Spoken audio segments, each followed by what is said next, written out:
मुंगी किती फिरू द्या, मेरू पर्वत कधी ओलांडू शकत नाही, आणि मासा किती पोहू द्या, समुद्र कधी तरू शकत नाही. मुंगी मेरू ना ओलांडवे आणि मशका शिंदू न तरवे. मुंगी मेरू पर्वत ओलांडू शकत नाही, मासा समुद्र तरू शकत नाही. त्याची पापाची इस्टेट किती कमवा, खानदान कधी सुखानं जगू शकत नाही. तो देव आहे ना, त्याचं ज्ञान आलं पाहिजे. आणि आता आपल्याला काय नाही, ज्ञान नाही. महिला म्हणणं पत्नी गरोदर आहे,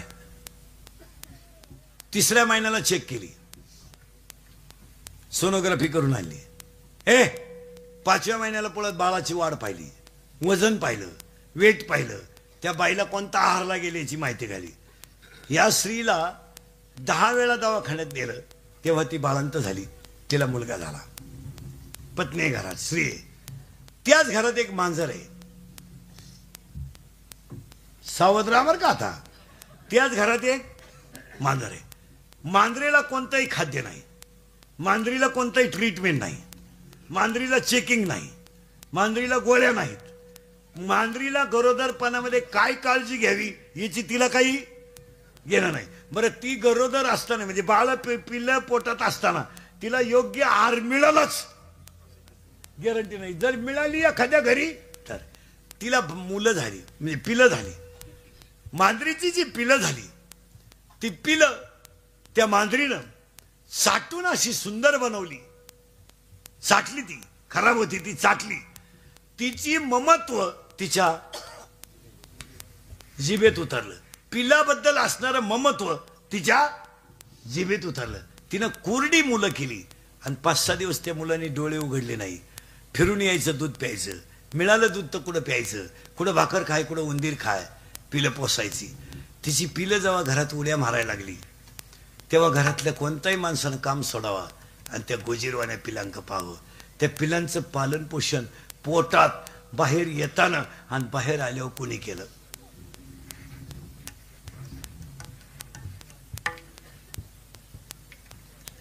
बारीक उत्तर आहे का बरं.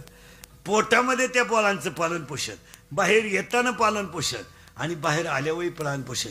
जर सुंदर पांढऱ्या रंगाचं पिलू असलं तर बाई भांडे घासताना सुद्धा भांडे बाजूला ठेवते आणि पिलाक पाहते. लहानाली पोरं मांजरीच्या पिलाला जवळ घेतात, त्याचा कान ओढतात, त्यांच्यावर प्रेम करतात. मग जो जगाचा बाप आहे तो पोटातली बाळं सांभाळतो, बाहेर आल्यावरही सांभाळतो आणि मोठी करून देतो. त्या मांजरीचा फक्त एकच आहे, त्या मांजरीचा भाव देवावर आहे, तिचं कर्तृत्व नाही. मांजर मी मुलं पिला पोसते असं कधी म्हणत नाही आणि माझेच पिलं आहेत हेही कधी म्हणत नाही. पण ती पिलं एकदा घरात चालायला लागली, शेजारची बाई जर आली तर ती बाई म्हणते, एक मला द्या, एक मला द्या, एक मला द्या. त्यांच्या पिलांना, मांजराच्या पिलांना ज्याला मला आल्यावर 8 दिवसात गिरायक आहे.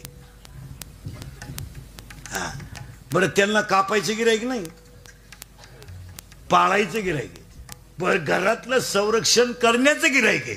मग एक बाई म्हणते, ते पांढरं मला दे, ढवळं दे, काळं दे.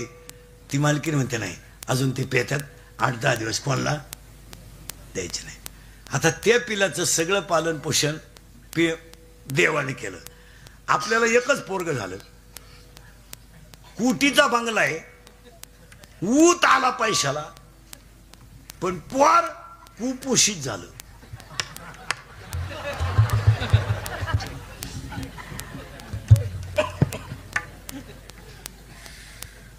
निवांत डोकं खाजवा. आपल्याला एकच झालं, ते बी दवाखान्यात झालं, सिझरिंग करून झालं, ती काही सुईचं नाही आलं, येताना आडवंच आलं. सिझरिंग केलं, त्या बाईला रक्त भरलं, ते कार्ट आडवं आलतं. बाळातीन झालेल्या बाईला भेटायला आलेल्या बायांना 150चे लुगडे 450 घ्यावं लागले. ते गचपान भेटून गेलं आणि आपलं बाळ बाजाच्या खाली आलं. दूध फुल प्यायचं, त्याची आई नुसती खांडा आणायची, बाळ झालं म्हणून, दूध उतरावं म्हणून. लिंबू पिळून रस्सा हाणायची, मोसोबाच्या जत्राला तर भाकर घरी घेऊन जायची. आणि असं करून ते एकच याडं आलं, कुपोषित, पोटात मोठं, पाठीत माग. आणि आई म्हणती, काय माय वाघाचं पिलू खेळत. माहिती बिबट्याचं पिलू आहे, वाघाचं नाही. एकच. आता इथं लय मार्मिक उदाहरण, हा दृष्टांत नाहीये. मांजरीची पिलं देवाने सुंदर का बनवली?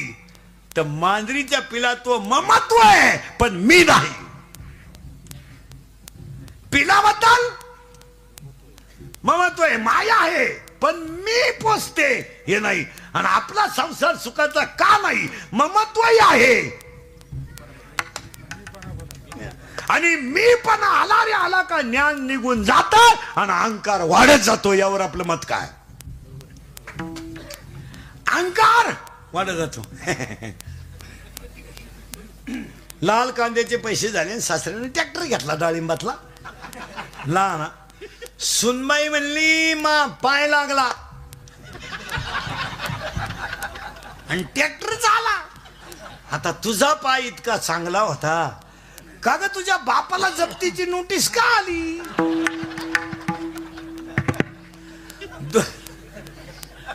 दोन भाऊ वायले निघले, थोड्यानं जीसीपी घेतला.